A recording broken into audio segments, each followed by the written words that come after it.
Welcome to the Stop Over Drinking and Start Living podcast, where high-achieving, goal-oriented rebel women come to learn how to live a vibrant and fulfilling life without requiring alcohol to get through it.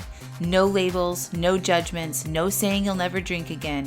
Just real proven methods to help you stop rebelling against yourself with alcohol so you can drink less and do more. I'm your host, Angela Mascenik. Let's dig in.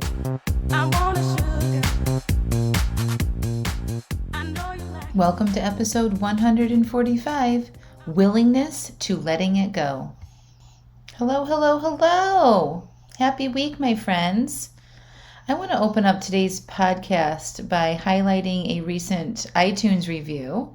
Thank you so much for all of you that have reviewed the podcast. I really, really appreciate it, especially to this recent one by Maisie406.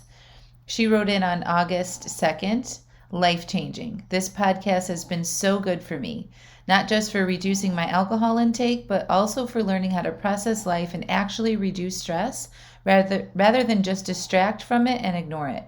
I feel much more brave and confident about facing whatever life brings me since learning from Angela. Thank you so much, Maisie406. I love this so much because, as you all know, it's really not just about the alcohol, right? It's about our life and what we think about it and how we navigate it and how we react to certain things. And I'm so glad that you are finding this so helpful to apply to your life so that you have real solutions to end your struggle with overdrinking. So I would love for you to review me as well. It's really easy. If you're listening to this on iTunes, you just scroll to the bottom of the iTunes app in the podcast, you tap on the 5 stars, and then you scroll just a little bit further and you write a review. I would love to hear how the podcast has helped you. Thank you so much. All right, today I want to talk about the willingness to letting it go. But first, I forgot, I'm having a free class next week. It's called 3 Steps to Stop Overdrinking.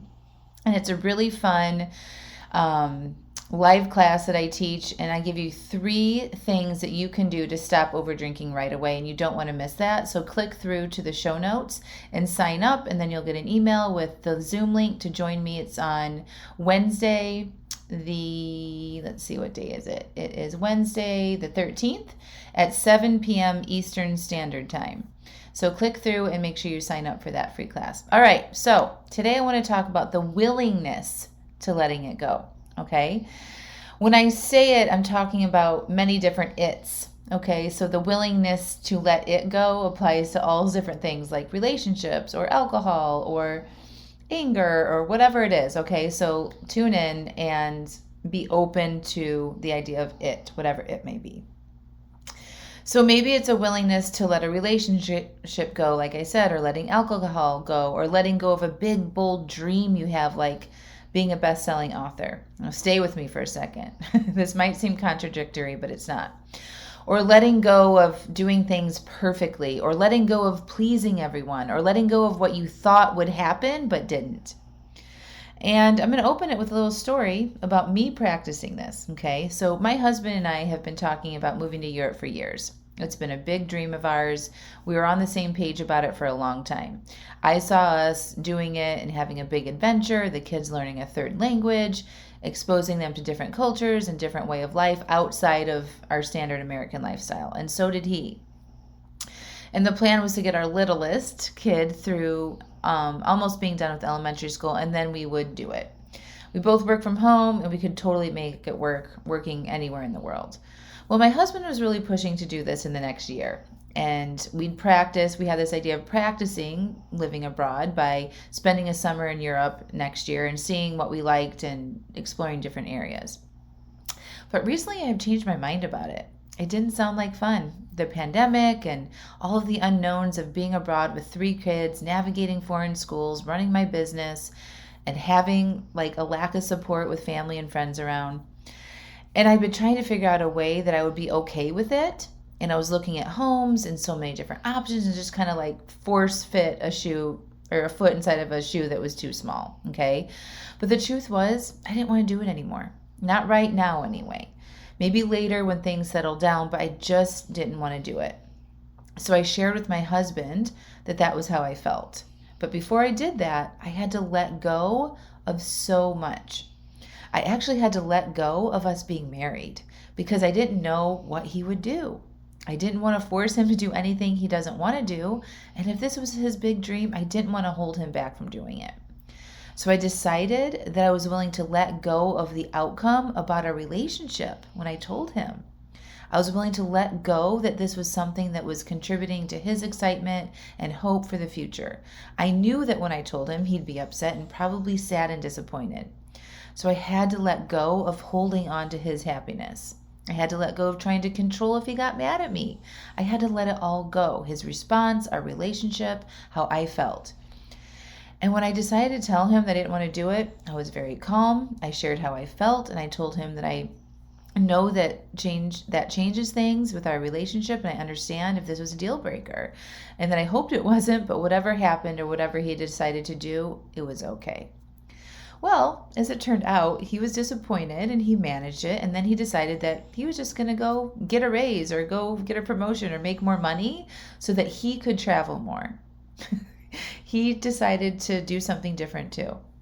So this willingness to let the outcome go and him actually go, like our relationship go or look different, actually gave him the freedom to explore how he could still make it work.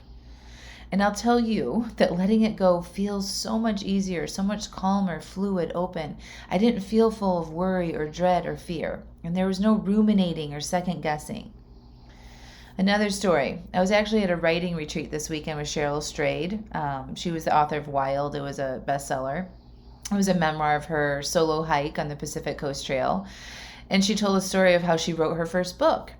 And she had the time to write the book and enough money to allow her to focus on just writing the book. And she had told herself for years if she just had enough money to not have to work side jobs and she could just focus on writing the book and nothing else, she'd do it. Well, she found herself in this situation, having time, having the money, and lo and behold, she wasn't writing the book. And she knew if she were to die, she would always regret not finishing that book for her, right? For herself. She had this big dream at the time of being a bestseller on the New York Times bestseller list. So she shared to us in this writing workshop that she had to let that dream go and shift her dream onto just finishing the book for her, right? So she got to work on finishing it, and she did. And then she wrote Wild, and lo and behold, bestseller, world famous. It was actually made into a movie starring Reese Witherspoon. So she let go of that dream because it was causing her to hold herself back, and her mind was holding on to this perfectionist idea of her writing not being good enough, and it had to be done in a certain way to be a best-selling author. And when she let that go, it got her to move into action, and it released all of those anxieties. And then she wrote and wrote and wrote and wrote, and she got that first book done. So another recent experience I had was in one of my friendships. This friend and I had a hard thing to navigate and work through. We both wanted to have a conversation about what happened, and in preparation for this call, I worked on not having an agenda, to not showing up defensive or right. I wanted it to be the real me, to share my thoughts, and my thoughts were I can only show her and tell her who I am in my most authentic place, and if she doesn't want anything to do with me after that, that's okay. I'm willing to let it go. And my willingness to let that relationship go and allow her to have her own experience with me was profound, y'all. Profound. If I had come into that call with an agenda, or for her to understand me, or for her to see my side of the story, or trying to convince her I was so sorry, or I didn't mean it, or any of that, and I held on to her needing to understand me, I'm guessing the outcome would have been totally different. Instead, because of my willingness to let it go, we had one of the most vulnerable and authentic conversations I've ever had with another person. That conversation was everything. It taught me how to be in conflict with someone and allow space for them to be heard and for me to share and be vulnerable. But in order for that to happen, I had to be willing to let it go. And even after that conversation, not knowing what is next for this relationship, I still feel willing to let it go. But that one conversation we had, I will value for the rest of my life. Again, so it felt easier letting go of the outcome, letting go of trying to control how the other person felt or should feel or should think about me. So I want to just offer this to you. Just think of a time when you've recently been holding on to something so hard, fighting for it, ruminating, convincing yourself you are right. So with my husband, I had to admit that I had made a promise and was not following through on it. I told him I'm sorry, truly. That was not super easy for me. Before coaching, before learning some of these tools, I would have for sure gotten defensive and told him a bunch of bullshit about how the situation is different, if things have changed with us and timing and business and kids, all of that, and that my promise didn't really apply for some reason or another now, right? But this time I said, yeah, you're right about that, and I'm sorry. I'm not going to follow through, and I understand if that changes things for you. All of that holding on is not helping you all. So what can you think of right now that you could let go of? Really, it's the idea that you are willing to let go of something. In all of these examples, nothing went away, right? Nothing was actually lost, but the willingness to lose them and let them go was there. A lot of you are interested in joining my coaching program to stop over drinking and start living. But so many of you are scared of failing. You've tried a bunch of things in the past. It hasn't worked to make it permanent. So you're holding on to not failing because you don't think you can handle it. Or you think you have to do it perfectly. You have to have extra time or some other thing that feels hard. And you're hanging on to some idea that isn't moving you forward towards the relationship that you want to have with alcohol. Well, what if you let go of doing it perfectly? What if you are willing to fail? What if you let go of being 100% successful at doing it? What would that do for you?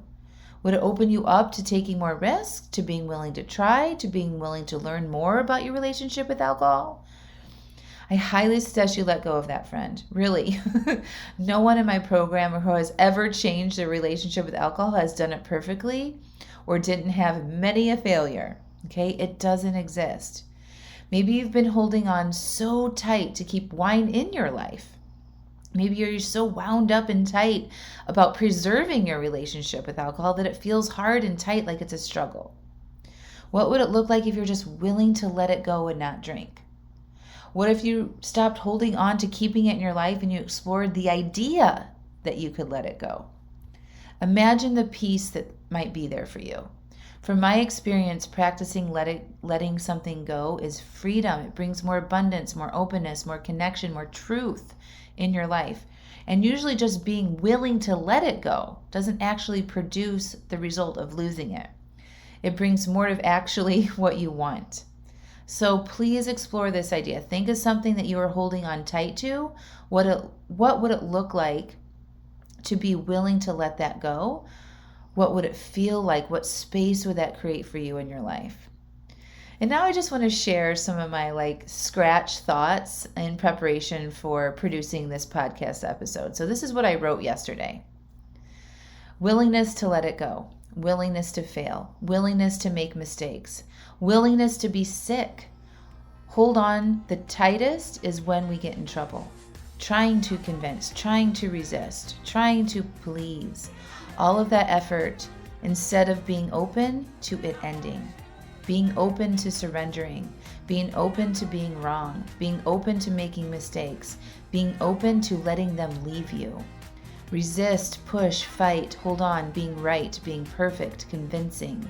No, thank you. This is me. This is you. I'm okay, and you are okay. Can you let it be? Can you accept? Can you allow it to feel easier? Can you allow it to be imperfect? Till next week, my beautiful friends. Don't forget to sign up for the free masterclass next week. I love you all so much.